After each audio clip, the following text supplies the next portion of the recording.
Hello everybody and welcome to the channel. In this video we're going to be talking about Spaceteam VR that is just released on the Oculus store for $22.99 on May 21st, 2020. Spaceteam VR is a cooperative party game that is not only cross-platform between PC and Oculus Quest, but also cross-buy between Oculus Quest, the standalone, and the PC version. So if you have a Rift and a Quest, you're only going to have to buy the game once and you can get it for free on the other system. The gameplay in Spaceteam VR is going to have between 2 and 6 players all working together to run a spaceship and complete various tasks on the control panel in front of them and solve various problems using the tools they are given. The game has a lot of similarities with Star Trek Bridge Crew, but it's definitely more of a comedic take. Upon starting up the game for the first time, it's going to calibrate your height by looking at a target for a few seconds. Wait a second, 5'10", I'm at least 6 foot, what the hell? And once you've calibrated your height, you're going to be given the main menu console. Here, I recommend you hop over to Avatar Selection so you can customize your character. The options here are pretty decent, but for sure limited. There's enough here that you're not really going to see the same characters twice, but there is also not enough to make it truly customizable. There's only a few heads, maybe 7 or 8 different clothing colors, 7 or 8 hats, glasses. There's not a ton, but it's enough to make a pretty decent looking character.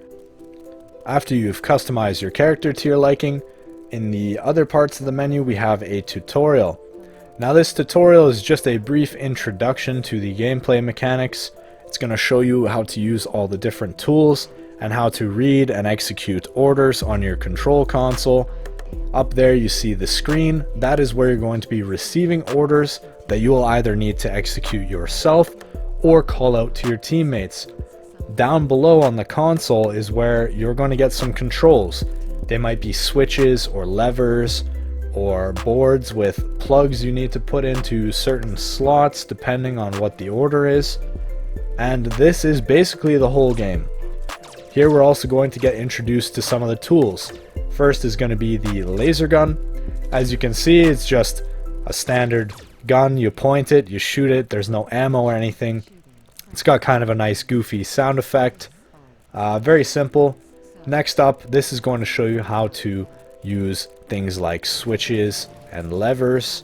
So here we see we turn up the thermostat, it gets hot. Now we've started a fire. Now we're going to have to put the fire out with the fire extinguisher, one of the next tools. The fire extinguisher is standard, you just pick it up, hold the trigger and it sprays. You can also with your second hand grab the nozzle portion and sort of aim it around, although you really don't need to. You're always going to use it on the console right in front of you. Next is the hammer. If you see a broken switch or button, you basically just smack it with the hammer because that's how things work. You just hit them with a hammer and they get fixed. And now we're all cleared for spaceflight. That's the entire tutorial. So you see, pretty bare bones, pretty basic, but that's really all you need to know to enjoy yourself in this game. So to actually get yourself into a match here, you want to hit play. This is where you can host a game, join a game out of the server browser, or practice solo. Alternatively, if you don't want to host or join your own game, you can also just hit quick play. As you saw there were no available games because when I was playing this, it was brand spanking new. Like it had just dropped on the store. I downloaded it immediately, so I actually had quite a bit of trouble finding a game for the first hour or so. But once some players started purchasing and getting into Spaceteam, it was no problem. I would hop in quick play and find a match within maybe a minute or two. Before a match, you sort of wait in this area here where you ready up and players will just pop into the match.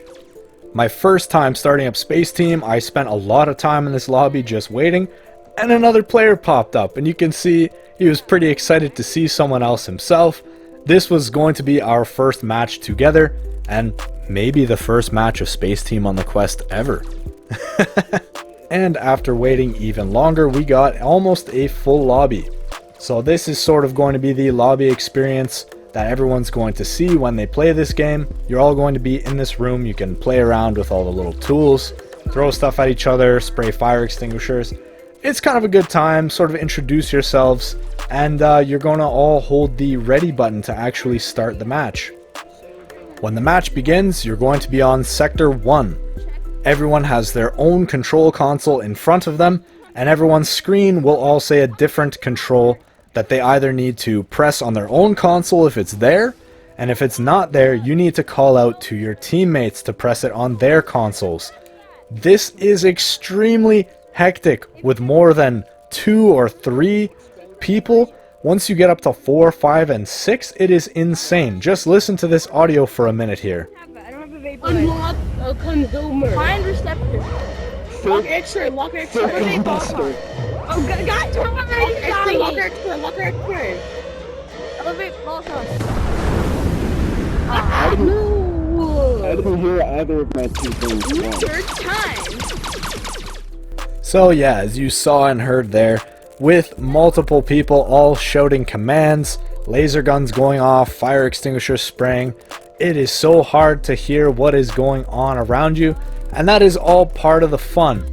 It can be frustrating sometimes when you have, as you heard there, a lot of younger players. Some of them, I hate to say it, but don't read that well and can't pronounce the increasingly more difficult words that pop up on your screen. I swear 2/3 of them are completely made up. As the game gets more difficult, all the different components you need to work on get more and more complicated sounding. As you get up to higher levels, the screen starts blurring, so it becomes more difficult to read. Combined with the fact that you'll have random errors, fires, aliens boarding your ship, all kinds of stuff can happen to throw off the mix. And all this stuff makes Spaceteam VR the great party game it is. I haven't played with my friends yet, but I can see this being so much fun with 3 or 4 people. But once you start to get up to 5 and 6, it's almost just difficult for no reason. I played a match with just one other person, and we were flying through stages like no problem, because only 2 people were speaking. It was easy to alternate commands, we could understand each other clearly, but ultimately that's not really the way the game's meant to be played. It's meant to be chaotic and hectic, and it honestly is fun struggling to hear what you're supposed to be doing, trying to get the teammate with the command to press the button they're supposed to, all while dealing with all these problems happening all over the ship. It's a ton of fun. So at the end of all that, I highly recommend Spaceteam VR, especially if you have played Bridge Crew.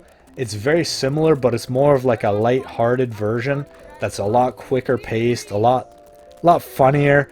There's a lot of goofy scenarios that can take place here. The names of some components are just hilarious, honestly. It's a great game. I love it, and it was worth the wait. I was highly anticipating this, watching people playing test copies and things like that. And yeah, it's a ton of fun. So highly recommend Spaceteam VR. I did only have a couple very small complaints. There are some stability issues right now, but that's sort of to be expected with any game that's a fresh release. I experienced a crash on the 3rd game played. Yeah, it was the 3rd. The game crashed. Another player of our team had his game crash too. He just went AFK out of nowhere. And another issue too is sometimes with the hammer, when you're hitting your board, the hammer will actually kind of clip through the control console and you can't grab it anymore. So you have to let go of it and wait for it to respawn. And that can really waste time, valuable time that you need in this game. So those are really the only 2 issues I've noticed playing so far, and honestly those are very minor. Other than that, the game ran very smooth. The controls are great. Another great thing about this game is that you can actually see the articulation of other players' fingers on a Quest game, which is very uncommon for Oculus Quest games. Normally you just see the still hands, but here you can actually see people pointing and giving thumbs up, so definitely some points there. But yeah, to sum that all up, it's a great game, runs pretty smooth for the most part, although you probably will experience some crashing if you're playing in the early days, as I am here. But even then, it's very rare, 1 in maybe 6-7 matches. It's not too bad, and it's only a minor inconvenience. You're back to the menu and then back in the game in just a couple minutes. But once again, that's sort of to be expected with this type of title, a brand new fresh release. But yeah, glowing praise for this game. Ton of fun, and definitely worth $22.99 in my opinion. Now, before I wrap things up here, I just want to take this time to thank you all very much for watching. If you haven't already, be sure to hit the like and subscribe buttons down below if you enjoyed the video. Thanks again, and I'll catch you on the next one.